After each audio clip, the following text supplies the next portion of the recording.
என் இனிய நண்பர்களுக்கு வணக்கம். நாம இன்னைக்கு என்ன கதை பார்க்க போறோம் அப்படின்னா, கந்த புராணத்தோட பகுதி 5 காமனை எரித்த ஈசன் அப்படின்ற கதையத்தான் நாம இன்னைக்கு பார்க்க போறோம்.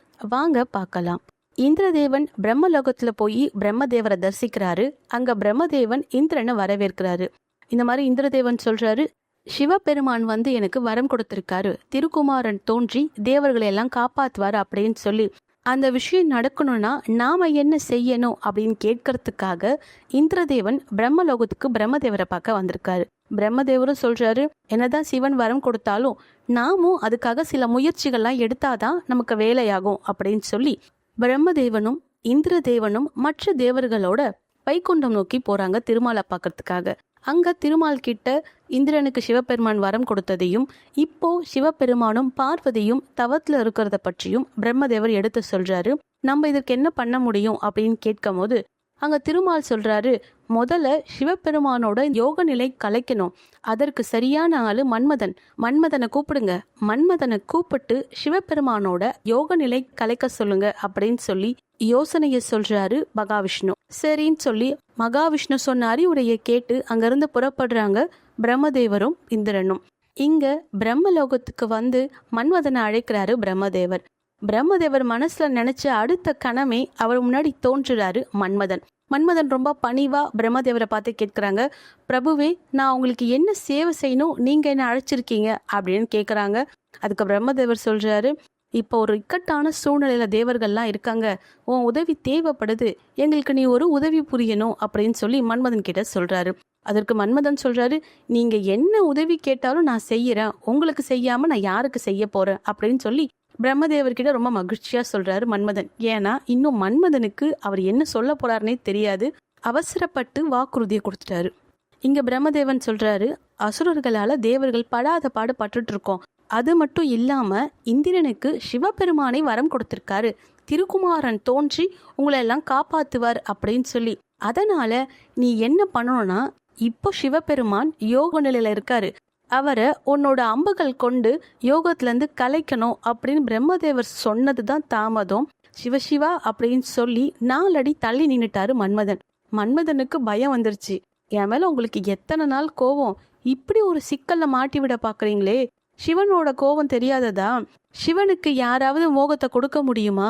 என்ன காரியம் செய்ய சொல்றீங்க?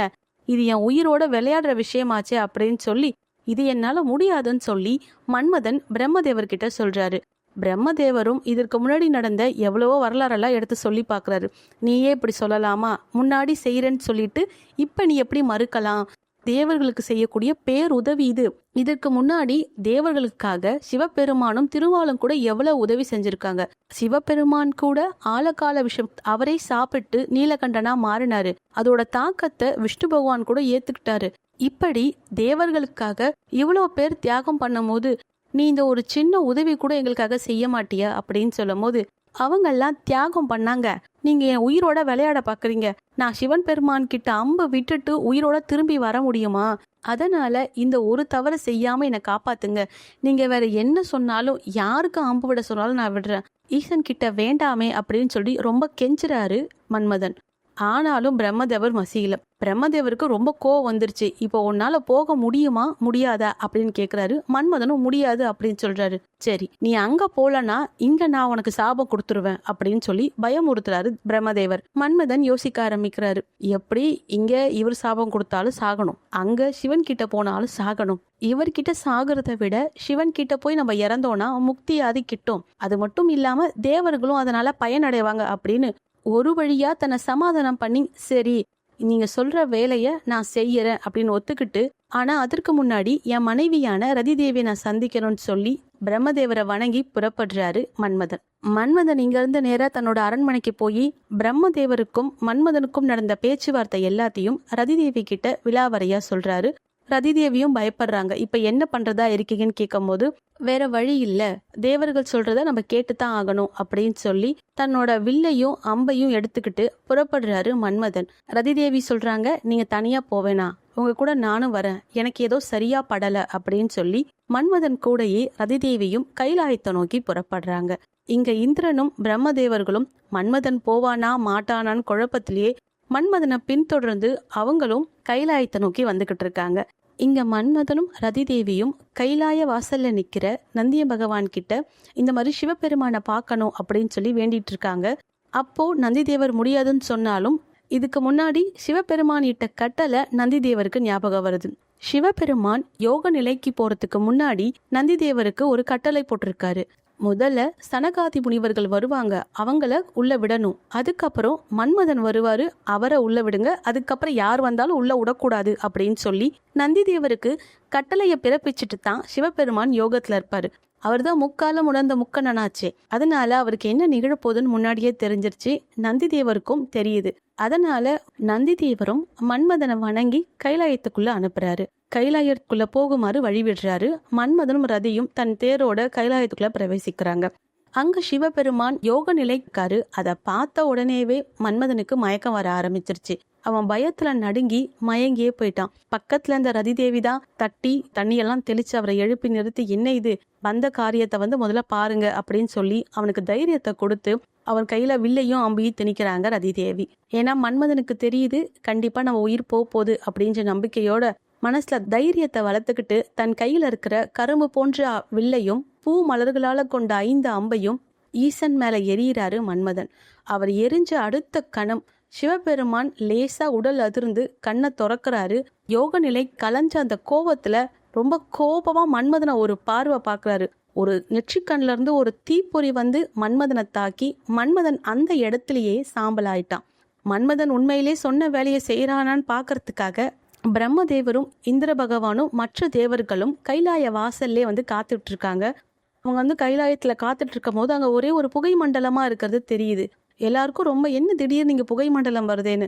அங்க சிவபெருமான் மன்மதனை எரிச்சு மன்மதன் சாம்பல் ஆயிட்டான். அங்க ரதிதேவி அதை பார்த்து பயங்கரமா அழ ஆரம்பிக்கிறாங்க. இந்த மாதிரி தேவர்களுக்கு உதவி செய்ய என் கணவர் இந்த நிலை ஏற்பட்டுருச்சு அப்படின்னு சொல்லி ரொம்ப பயங்கரமா கதறி அழுதுகிட்டு இருக்காங்க ரதிதேவி. வெளியே நிக்கிறவங்களுக்கு தெரிஞ்சிருச்சு மன்மதன் எரிஞ்சு சாம்பல் ஆயிட்டாரு அப்படின்ட்டு. ஏன்னா அவங்களுக்கு அது முன்னாடியே தெரியும். எப்படியாவது சிவபெருமான யோக நிலையை கலைக்கணும். அதற்காகத்தான் ஒரு அம்பா பயன்படுத்தினாங்க மன்மதனை. பிரம்மதேவருக்கு ஒரு சின்ன ஆனந்தம், எப்படியோ சிவபெருமான் யோக நிலை கலைஞ்சிட்டாரு, இதுக்கப்புறம் நம்ம உள்ள போய் சொல்ல வேண்டிய தகவல்களை சொல்லிக்கலாம் அப்படின்னு நினைக்கிறாரு. ஆனா இங்க சிவபெருமான் மன்மதனை சாம்பலாக்கின கையோட மறுபடியும் தியானத்துக்கு போயிட்டாரு. என்ன இது, மறுபடியும் சிவபெருமான் தியானத்துக்கு போயிட்டாருன்னு சொல்லி வெளியே இருக்கிற பிரம்மதேவர் தேவர்கள் எல்லாம் ரொம்ப கண்ணீர் மல்க வருத்தப்பட்டுட்டு இருக்காங்க. சிவபெருமான துதிச்சு பாட ஆரம்பிக்கிறாங்க. இங்க ரதிதேவி உள்ளார தேவர்களுக்காக வந்த தன் கணவர் இறந்துட்டாரேன்னு சொல்லி மனம் வருந்தி புலம்பி அழுதுகிட்டு இருக்காங்க. சிவபெருமான் ஒரு வழியா கருணை புரிஞ்சு நந்திதேவரை மனசுல நினைக்கிறாரு. உடனே நந்திதேவர் சிவபெருமான் முன்னாடி தோன்றுறாரு. வெளியே இருக்கிற பிரம்மதேவரையும் மற்ற தேவர்களையும் உள்ள அனுப்புன்னு சொல்லி உத்தரவு பிறப்பிக்கிறாரு. நந்தி தேவருமே வெளியே போய் பிரம்மதேவரையும் மற்ற தேவர்களையும் சிவபெருமான் இருக்கிற இடத்திற்கு அழைச்சிட்டு வராங்க. சிவபெருமான் மெல்ல கண்ணை திறந்து ஒண்ணுமே தெரியாதது போல தேவர்களை பார்த்து கேட்குறாங்க, இப்ப என்ன விஷயமா நீங்க என்ன பார்க்க வந்திருக்கீங்க அப்படின்னு சொல்லி.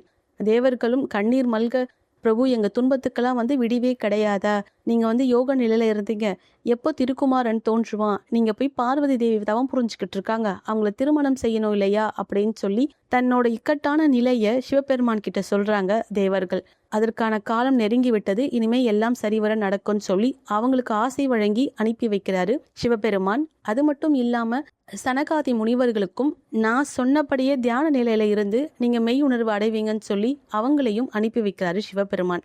இங்க சிவபெருமான் அவங்களுக்கெல்லாம் ஆசை கொடுத்து அனுப்புறவனே ரதிதேவி கண்ணீர் மல்க தலைவலி கோலமா அழுதுட்டு சிவபெருமான் முன்னாடி கேட்குறாங்க, தேவர்கள் அனுப்பியதுனாலதான் என் கணவர் உங்க மேல அன்பு தொடுத்தாரு, கருணாமூர்த்தியை இப்படி என் கணவரை நீங்க அழிக்கலாமா அப்படின்னு பார்த்தா தப்பு செஞ்சதை விட இதுக்கு தூண்டுனவங்க தேவர்கள் தான், அவங்கள தண்டிக்காம அப்பாவியான என் கணவர் உதவி புரிய என் கணவரை நீங்க தண்டிச்சிட்டீங்களா அப்படின்னு சொல்லி ரொம்ப கண்ணீர் மல்கி சிவபெருமான் கிட்ட கேட்கிறார் ரதிதேவி. அதுக்கு சிவபெருமான் சொல்றாரு, நான் மறுபடியும் உமாதேவியை திருமணம் பண்ண போறேன், அந்த நிகழ்வப்ப உன் கணவர் உனக்கு மீண்டும் கிடைப்பாரு, நீ கவலைப்படாம போ அப்படின்னு சொல்லி அவளுக்கும் ஆசை வழங்கி அனுப்பி வைக்கிறாரு சிவபெருமான்.